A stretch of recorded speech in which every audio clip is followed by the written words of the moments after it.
Now I would like to give the floor to our next speaker, who will be giving us a presentation on the question of sustainable bioenergy in transition from energy system modeling to nature conceptualization. And I'm delighted to be introducing the PhD candidate in sustainable energy at the UCLouvain VUB, Martin Colla.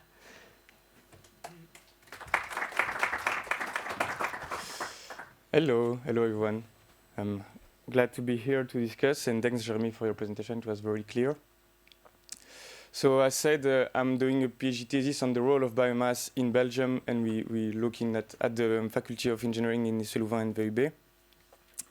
So we will look into the model that we use, but also what potential we will use, and what does it imply for the systems, more precisely, this quantity of biomass. So I agree with what Jérémie said, with some nuance, but sustainable biomass can be a double ally for the transition. First, for the transition of tool, so it was very well developed for the heat, for the fuels, and for the residential heating, but also for the what's called the non-energy demand in our system. So it's the chemicals, the need for some chemicals, and a transition of thinking. That will be the second point of my presentation. I will develop how I think that biomass is at the crossroad of different concepts that we need to rethink and to reevaluate to be sure to have a sustainable transition. But biomass can be seen as the Swiss Army knife of the transition, because there is a diversity of feedstock. There is not one biomass. There is plenty of different biomass. So it can be oil crop, but sugar crop, lignocellulosic biomass, so the wood. It can be waste. It can be all that. And then you have plenty of different technologies that can convert this feedstock into valuable energy that can be used for the different final use.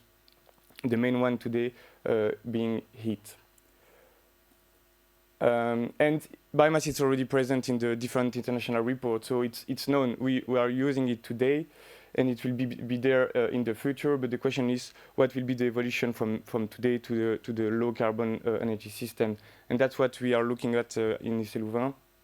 We are with our modelization.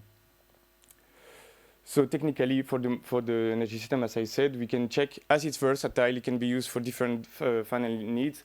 We need to choose the right one, to choose for the optimal use of this feedstock, because, okay, biomass is renewable, but the stock is finite. We need to allocate at best these resources. Then there is the question of the potential, for sure, because in the studies we will develop that later.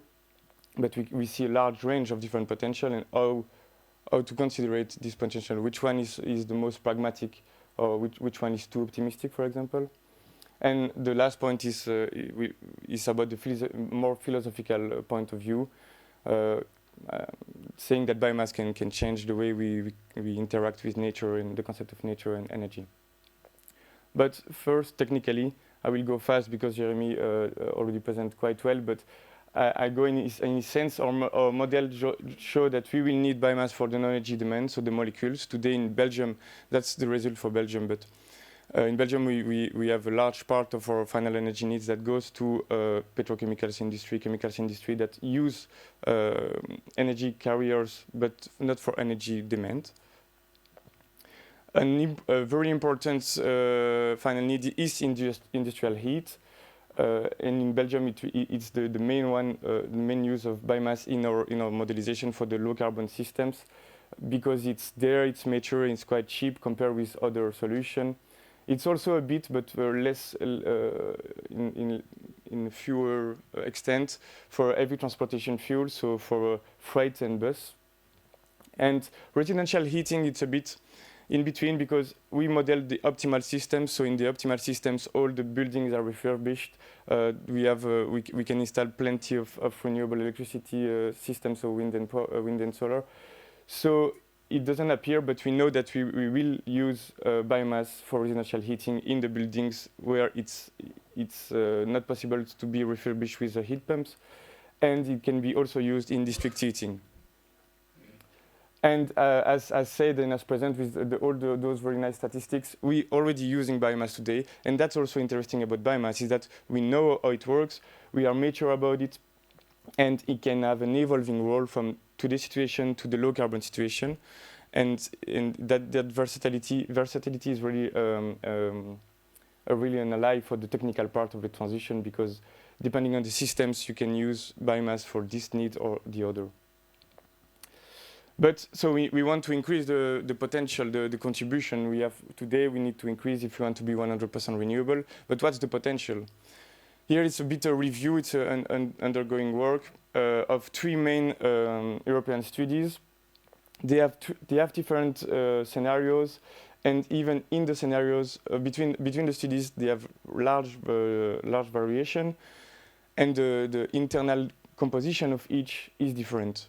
So even if they might agree on one order of magnitude, like 4,000 terawatt-hour for the high, if they have different internal composition, it doesn't mean that they agree.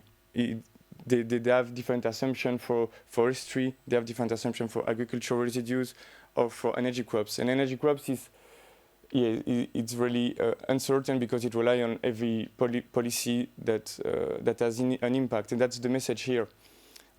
Those studies relies on key assumptions and considerations, so that's the diet and the land availability. So what land do you use for what needs, if you use all land for human needs, but also the agricultural landscape and structure. For example, some studies give very large potential for manure for biogas, but that relies on having the same amount of livestock you need that today, but with larger farms. So do we want that the agricultural systems looks like with less and less farmers and bigger farm? I don't know, but if you use those numbers, it means that you go in this system. So you need to consider those assumptions. And also the mechanization and the yield boosting with input in irrigation have an impact on the potentials, and so on the agricultural system that you put in place. And for sure, the competing use and the extraction rate and the impact that it can have on biodiversity. You can have the minimal scenario for forestry, or reference scenario for the forestry, are okay with what we can extract from forest, but some optimistic scenario consider that we will extract a lot of primary residues, including the stems, which has an impact on biodiversity. So the point is that the potential that we use in our model, the number that we just give to our model, like it's just a number, it's not just that. It has implication on the system, and it's not neutral, it's political. Which number you choose has an implication on the system and needs to be discussed. And when we check with the critical review for Europe, here we assume that the potential is rather in the average or lower range for EU27 and UK, with the main part being from forest. And we see in the statistic from Bioenergy Europe, so that's one graph from their report, that large change need to be achieved in less than 30 years if we want to achieve low carbon energy systems in 2050. Because we see that we need to replace all those dark colors by the green and the yellow, and that seems from a practical point of view complicated. If we don't change in mentality, that will lead to energy reduction. And I would like to emphasize one quote from a study from Geert that analyzed the thought of Ivan Illich, that says that any energy transition should coincide with an energy transition, a transition of tool, and that what we do usually as engineers with biomass technologies, etc., but also a transition of thinking. And the second part of my presentation will be more about that and how I think that biomass could be a good ally also for this transition of thinking. Because the energy transition is the good opportunity and confront us with the imbalance of our action. We are boosted through abundant and cheap energy. And so it maintain the imbalance of our action, and the ecosystems look like it's stable, but it's not. It's just boosted from abundant energy. And so it's the opportunity and to switch from fossil fuels and to reshape our consumption of nature and energy. So we need to overcome the common dualism that human and nature, so human is not part of nature, and there is a hierarchy in there. And I want just to emphasize that it's very different to falling into the other extreme of natural sacralization. I'm not saying here that humans should not touch forest, that forest should remain untouched, but we should find the right equilibrium as part of nature and not in this dualism prism. So how biomass could help?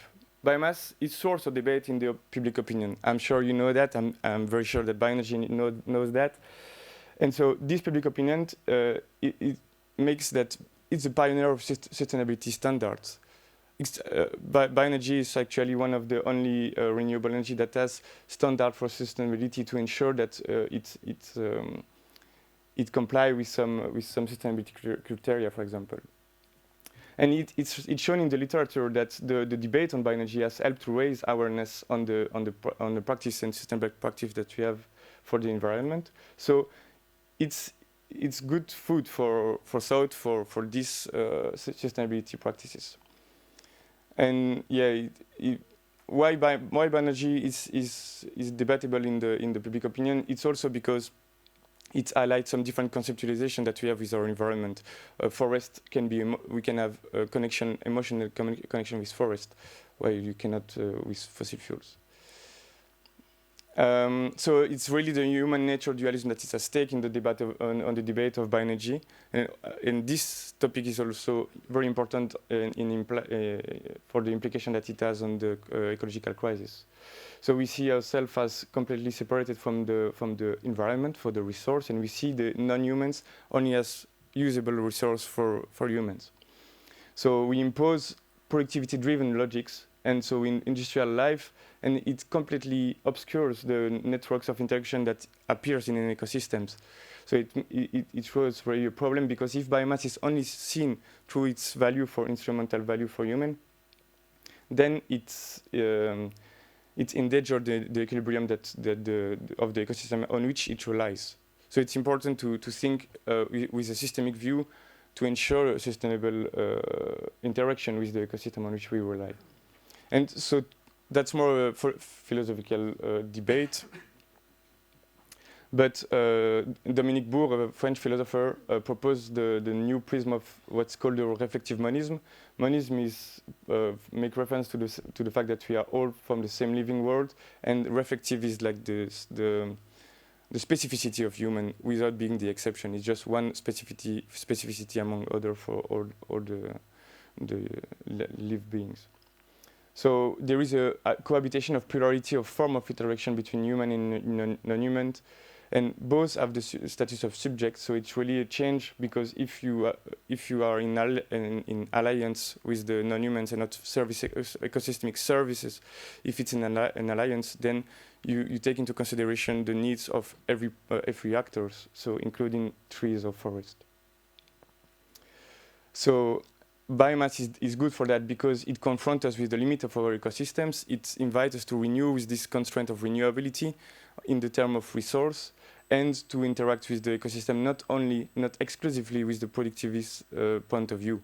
I'm not saying that we should not produce wood from forest. I'm saying it should not be the only prism of analysis of a forest. So it implies that we need to redefine our sensibility to non-humans, as said by Morisot, it's another philosopher, French philosopher, and so the ethic of our interaction and our own needs. So it will pass through the arbitration of the debate of the needs. Is that useful or superfluous for humans? So it's really a political question, political conceptualization of the energy, the value added that the energy we use from nature. What is it for society? Is it sustainable? What this matrix means, energy, and the relationship it can have with labor. So just to sum up, transition of tool, that's clear. We know biomass will be really useful, but it should coincide with the transition of thinking, and we need to discuss more those. That's a bit different than what we see today. Thank you.